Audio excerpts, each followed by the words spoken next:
জুলাই গণঅভ্যুত্থানের পরবর্তী সময় এই চত্বরটার নাম নানক চত্বর হিসেবে পরিচিত ছিল এবং অফিসিয়াল এর আগের স্বৈরাচারী সরকারের বিশাল এক সেনাপতি, শেখ হাসিনার বিশাল এক সেনাপতি জাহাঙ্গীর কবির নানক অনেক জায়গায় এখানে দখল করেছে।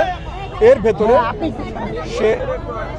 ভেতরে সে এই চত্বরটা তার নিজের নামে নামকরণ করে। 5ই আগস্টের পর সেটা সকল চিহ্ন জুলাই সৈনিকরা মুছে দেয়, কিন্তু তারপর এখানে আর কোনো নামকরণ ছিল। রেসিডেন্সিয়াল মডেল স্কুল এখানেই পাঠ দেন আমাদের সবার ভালোবাসা, যার স্মৃতিচারণও আজকে আমরা করছি, শহীদ ফারহান ফায়াজ।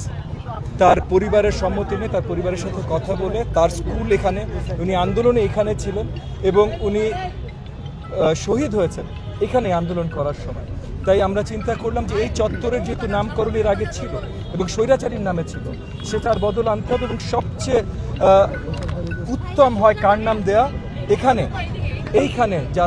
যিনি শহীদ হয়েছেন এখানে আন্দোলন করে, তার নামকরণে তাহলে সবচেয়ে উত্তম হয়। সেই হিসেবে আজকে আমরা নতুন করে এই চত্বরের নাম শহীদ ফারহান ফায়াজ চত্বর নামকরণ করব।